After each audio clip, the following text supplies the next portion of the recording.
주님께서 여러분과 함께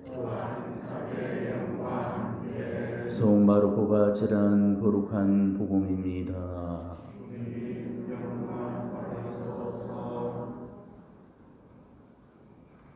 그때 예수님께서 12 제자를 부르시어 더러운 영들에 대한 고난을 주시고 둘씩 짝지어 파견하기 시작하셨다. 그러면서 길을 떠날 때 지팡이 외에는 아무것도, 빵도, 여행 보따리도, 전대에 돈도 가져가지 말라고 명령하시고 신발은 신되 옷도 두 벌은 끼어 입지 말라고 이루셨다. 그리고 그들에게 말씀하셨다. 어디에서나 어떤 집에 들어가거든 그 고장을 떠날 때까지 그 집에 머물러라. 또한 어느 곳이든 너희를 받아들이지 않고 너희 말도 듣지 않으면 그곳을 떠날 때 그들에게 보이는 증거로 너희 발밑에 먼지를 털어버려라. 그리하여 제자들은 떠나가서 회개하라고 선포하였다. 그리고 많은 마귀를 쫓아내고 많은 병자에게 기름을 부어 병을 고쳐주었다. 주님의 말씀입니다.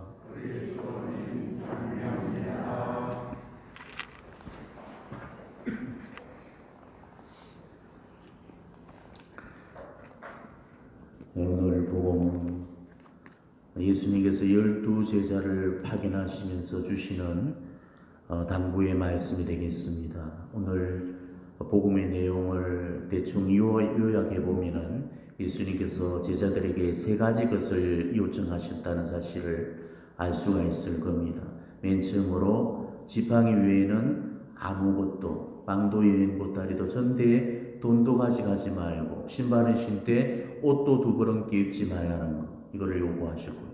두 번째는 어디에서나 어떤 집에 들어가든지 그 고장을 떠날 때까지 그 집에 머물러 있어라는 것.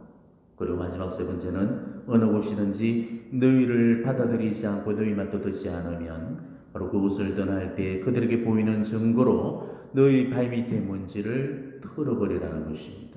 바로 이 3가지가 복음 선포자들이 갖춰야 될 그런 자세라는 것이죠.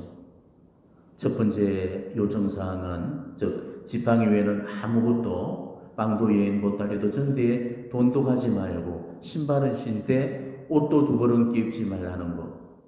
아마 제가 이미 여러 차례 강론을 통해서 풀이를 해드렸던 그런 내용들입니다. 바로 방금 이 말씀은 뭘 의미한다고 그랬죠? 누구를 신뢰하라? 하느님만 신뢰하라는 뜻입니다. 자, 빵이나 여행 가방이나 돈이나 여벌 따위는 예수님께서 분명히 가지 말라고 하셨는데 사실 여행을 떠날 때 제일 필요한 장비들이잖아요. 그런데 그것들만 쏙 빼버리고 선교 전선에 뛰어들라고 하시는 겁니다. 그러니까 이거는 전쟁터에 총 없이 출전한 것과 마찬가지입니다. 도대체 선교를 하라는 소린지 말라는 소린지 이해가 되지 않는 그런 말씀이죠. 하지만 이런 게 바로 신뢰라는 겁니다. 비록 맨몸으로 가더라도 하나님께서 다 채워주신다는 것을 믿으라는 거죠. 이게 신뢰라고 하는 것입니다. 마치도 돌멩이 한 개로 골리앗 앞에 썼던 그 다윗처럼 그런 게 바로 신뢰라는 거죠. 사울 왕이 분명히 다윗에게 투구도 벗어주고 갑옷도 씌워주면서 가전 무장으로 골리앗 앞에 쓸 것을 그렇게 명했지만은 다윗은 그것을 다 물리고 그냥 평상시 자기가 입는 그 옷을 그냥 갖춰 입고 그냥 달랑 손에는 돌멩이 3개만을 쥐고 그 거대한 장수 앞에 맞섰던 겁니다. 그리고 돌멩이 하나로 이미 그를 무찌를 수 있다는 그런 굳은 믿음과 신뢰로 실제로 돌팔매질로 바로 한 방에 즉사시켜버렸죠.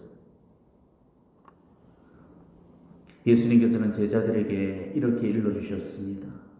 목숨을 부지하려고 무엇을 먹을까? 몸을 보호하려고 무엇을 입을까? 걱정하지 말아라. 그러면서 하나님께서는 이 모든 것들이 필요하다는 것을 이미 다 알고 계신다. 그렇게 말씀을 해주셨습니다.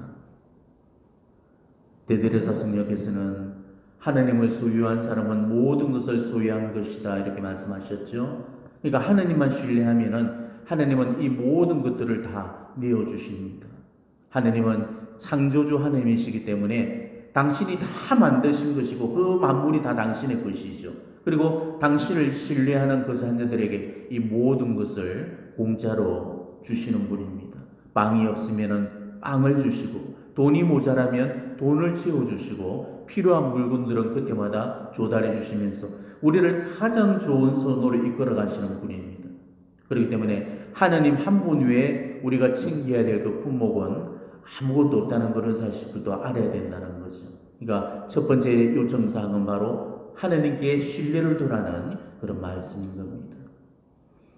그리고 두 번째 요청사항은 어디에서나 어떤 집에 들어가든지 그 고장을 떠날 때까지 그 집에 머물러라라는 요청입니다.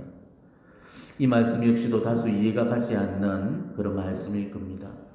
근데 볼 일이 있어서 어떤 지방에 갔는데 한 집에만 계속 머문다는 것은 민폐가 되어질 수가 있잖아요. 하룻밤도 아니고 며칠씩 몇 달씩 한 집에만 머물게 되면은 방을 내준 입장에서는 부담감과 피로도가 쌓일 수가 있고, 또 머무는 입장에서도 더부살이처럼 눈치가 보일 수가 있는 것입니다. 오히려 적당한 것, 이 집 저 집을 떠돌면서 이 집에 한 이틀, 또 저 집에 한 이틀, 그러면서 돌아가면서 유숙을 하는 편이 어쩌면 더 나을지도 모릅니다. 그렇지만 예수님은 그처를 마련해 줬던 그 한 집에만 머물면서 주는 밥과 음식을 먹으라고 그렇게 요청하셨습니다. 왜 그러셨을까요? 이 집 저 집을 돌게 되면은 서로 비교를 하게 되어 있습니다. 이 집은 음식이 맛이 있네. 저 집 잠자리가 더 편하네. 이 집은 주인이 친절하네. 저 집은 불친절하네. 이 집은 반찬이 잘 나오네. 저 집은 안 그렇네. 이 집은 방이 넓은데 저 집은 좁네. 이 집은 침대가 없는데 저 집은 있네. 별의별 것들을 서로 이렇게 비교하게 되고, 또 자신도 모르는 사이에 더 편하고 안락한 곳을 원하게 되어 있죠. 우리 인간이라는 이 존재는 워낙 간사한 존재이기 때문에 불편한 곳보다는 편한 곳들을 더 원하게 되어 있습니다. 근데 한 곳에만 머물게 되면은 그곳이 편하게 느껴지게 되겠지만 여러 곳들을 옮겨 다니다 보면은 편한 곳, 불편한 곳들이 눈에 들어오게 되고, 그러다 보면은 하나님께서 정해주신 그 자리가 아니고 자기가 그 자리를 고르면서 이 집 저 집으로 옮겨 다니게 되는 것입니다. 그렇게 된다면은 선교사로서의 삶과는 동떨어질 수밖에 없는 거죠. 이 복음을 전하는 사람은 정말 어떤 환경 속에서도 주는 호의를 감사하게 받으면서 그게 좋든 싫든 편하든 불편하든 절대로 그 주어지는 호의를 자신의 호불호로 저울질하지 말아야 되는 것입니다. 코로나 사태 이전까지만 해도 저는 강의를 많이 불려다녔던 편입니다. 전국적으로 불려다녔고 또 외국도 여러 곳이나 이렇게 다녀왔죠. 당일 강의를 다녀오는 경우들이 대부분이지만은 때로는 비정지도로 일주일씩 여럿씩 머물면서 강의를 할 때도 많았습니다. 그리고 외국에 나갈 때는 보름씩도 머물면서 말씀을 전하기도 했죠. 그런데 그런 경우는 어쩔 수 없이 누군가의 집에서 신세를 질 수밖에 없습니다. 그런데 참 신기하게도 언제나 하나님께서는 제가 머무를 곳을 미리서 다 안배해 놓고 계신다는 그런 사실입니다. 한 번도 제가 잘 곳이 마땅치 않아서 전전긍긍해 본 일이 없었습니다. 하느님은 그 누구를 세우시건 제 자리를 마련해 놓고 계셨습니다. 그리고 그 자리는 늘 최고로 편한 곳이었죠. 모든 게 너무너무 마음에 들었고 다 좋고 감사한 것뿐이었습니다. 그런데 한 번은 잠자리를 옮기게 되었습니다. 원래 머물던 곳에서 제가 사흘을 보냈고 나흘째부터는 그 주인이 사정으로 인해서 어쩔 수 없이 두 집에서 각각 이틀을 보내게 되었죠. 근데 제가 자리를 옮겨 다니다 보니까 호불호가 생겨나면서 희비가 깔리는 거였습니다. 자꾸 집들이 비교가 되면서 이 불평불만이 생겨나게 되고 더 편하고 싶은 그런 욕구가 드는 거였습니다. 저는 그때 주님의 오늘 이 말씀이 떠올라서 정말 많이 뉘우치고 회개를 했습니다. 왜 이곳저곳 옮겨 다니지 말고 한 곳에만 머물려고 하셨는지 그 이유를 분명히 깨달을 수 있었죠. 그리고 그 이유로 어디를 가든지 정말 불평불만을 하지 않고 만족과 감사를 할 줄 알게 되었습니다. 그 자리는 내가 정한 자리가 아니고 하나님께서 정해주신 자리이기 때문에 더 좋은 것만을 주시는 우리 하나님께서 최고 최상의 자리를 안배해 주셨다고 그렇게 믿고 있는 것입니다. 그래서 저한테 뭐 수고비로 얼마를 주든 주는 대로 받고 어떤 대우를 받더라도 다 감사를 하고 주어진 그 환경과 여건들을 하나님의 안배로 받아들이면서 기쁘게 그 선교사로서의 그 소명을 완수하고 돌아올 수 있었습니다. 그리고 세 번째 요청사항은 어느 곳이든 너희를 받아들이지 않고 너희 말도 듣지 않으면 그곳을 떠날 때 그들에게 보이는 증거로 너희 발밑에 먼지를 털어버려라. 이렇게 요구하셨습니다. 그런데 오늘 이 말씀의 의미도 우리가 자칫 잘못 이해하게 되면은 왜곡이 일어날 수가 있습니다. 오늘 예수님께서 발밑에 먼지를 털어버리라는 것은 복음을 거부함으로써 져야 될 그 책임에서 나는 그 책임이 없다는 뜻이고, 전적으로 복음을 받아들이지 않는 당신한테 그런 책임이 있다는 그런 뜻에서 발밑에 먼지를 털어버리라고 하셨던 거죠. 복음이 선포되었는데도 받아들이지 않는다는 것은 선포한 사람의 책임이 아니고 거부한 사람의 책임이라는 것입니다. 그렇지만 이 말씀이요, 비단 이런 뜻 한 가지만으로 우리가 해석해서 알아들어서는 안 된다는 거죠. 이보다 훨씬 더 광의의 의미로 우리가 이 말씀을 이해해 볼 필요가 있다는 거죠. 자, 선교를 하다 보면은 반드시 모리해가 따르게 됩니다. 거부당하기도 하고 배척을 받기도 하죠. 믿자고 해서 순순히 따라오는 그런 경우들이 잘 없습니다. 저항이나 반대도 만만치가 않고 거절과 무시도 따르게 되어 있습니다. 아마 여러분들도 그런 경험들이 다 한 번씩은 있으실 겁니다. 냉담자 방문한답시고 초인종을 눌렀다가 쓴소리에 푸대접에 문전박대를 당해서 쫓겨나온 그런 경우가 있었을 거예요. 또 외인들한테 열심히 입교 구문을 했는데도 반응이 썩 신통찮다든지 오히려 우리 교회를 욕보이는 그런 말을 스슴치 않을 때, 이거는 불쾌감을 넘어서 괘씸함이 들기도 합니다. 저도 예전에 그런 적이 있었죠. 교우들의 요청으로 냉담자 방문을 했는데 그 집안에 들어가지도 못한 채로 문전박대를 당하고 말았습니다. 명색이 본당 신부가 왔는데도 문고리를 끌어 잠근 채 빼곡히 문을 열어놓고는 30분간 바깥에 세워놓고 자기 불만만을 끊임없이 쏟아내었죠.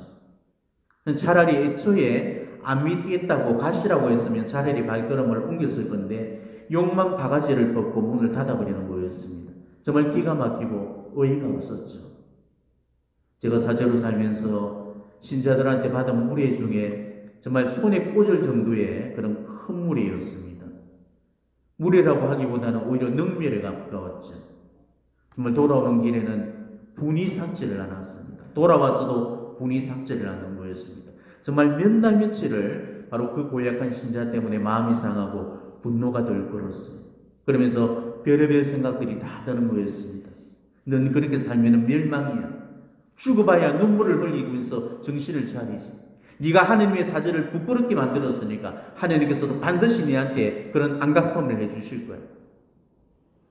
제가 정신을 차리고 보니까 하나님의 이름으로 저주를 하고 있는 제 자신을 발견하게 되었습니다. 흡사 그 천둥의 아들 보아네르게스라고 불리는 이 야고보와 요한 사도가 그 사마리아 사람들에게 했던 그 저주와 한 가지였죠. 예루살렘으로 향하던 길에서 지름길을 선택했던 그 예수님의 일행들이 이 사마리아를 관통해서 예루살렘으로 가려고 했거든요. 이때 사마리아 사람들이 길을 열어주지를 않았습니다. 왜냐하면 예루살렘에만 관심을 보이고 사마리아 땅은 방문하지 않는 그런 예수님한테 실망과 분노를 느꼈기 때문이었죠. 그런데 이 모습을 보고 화가 치밀어 올랐던 이 천둥의 아들들이 뭐라고 했습니까? 하늘에서 불을 내려서 저 동네를 불살라버릴까요? 그런데 이때 예수님께서는 크게 노하시면서 꾸짖으셨죠. 그러니까 바로 그 순간에 내가 그런 천둥의 아들이 되어 있었던 겁니다. 비록 그가 완고하고 뉘우치기를 거절하는 그런 불쌍한 영혼이 맞지만은 정말 그 영혼을 더 불쌍히 여겨서 연민과 동정으로 하나님 자비의 손길에 맡겨드리면서 기도를 해줘야 하는데도 오히려 미움과 증오와 분노와 적개심으로 악을 악으로 맞서는 그런 제 모습을 보면서 정말 실망감과 부끄러움이 밀려드는 거였습니다. 냉담자들이나 외인들의 보험을 전할 때 때로는 내가 베푼 호의가 거절당하고 내가 주는 제안이 거부를 당할 때도 있을 겁니다. 그럴 때면은 마음이 참 아프면서도 속에서는 칼이 올라오기도 하죠. 자신의 호의를 짓밟는 그런 무례함에 대해서 화가 치밀어 오르고 미움과 증오와 분노가 일기도 합니다. 그렇지만 그럴 때라도 미움들을 내려놓고 분노를 내려놓고 발에 묻은 먼지를 털어버리듯이 나한테서 좋지 못한 그런 감정의 티끌들을 깨끗이 털어내고 선한 마음으로 돌아설 수 있어야 된다는 거죠. 비록 지금은 그들이 거절하고 거부를 하더라도 언젠가는 내가 보여줬던 그 좋은 표양들에 결국은 감화를 받고 자기 스스로가 믿음의 씨앗을 틔우고 열매를 맺을 날이 반드시 오게 된다는 것입니다. 오늘 내가 애써 뿌린 씨가 내일에는 열매를 맺는다는 그런 생각으로 오늘 열매를 보려고 하지 말고 오늘은 열심히 씨앗만을 뿌릴 수 있어야 된다는 거죠. 복음을 거부하는 그들에게서 이 발걸음을 돌리하는 내 심정이 비록 실망스럽고 화가 치밀어 오르고 미움이 일더라도 바로 저 감정들 발밑에 먼지를 털어버리듯이 깨끗이 내려놓고 정말 예수님처럼 다음 동네를 향해서 힘찬 발걸음을 내디뎌야 한다는 거죠. 이게 이 세 번째 요청사항 안에서 들어있는 광의적인 의미가 되는 것입니다. 오늘 예수님께서 요청하신 이 세 가지 것으로만 우리가 모장을 한다면은 우리는 정말 복음의 일꾼으로서 그리스도의 용사로서 용감하게 복음을 증거하고 선포할 수 있을 겁니다.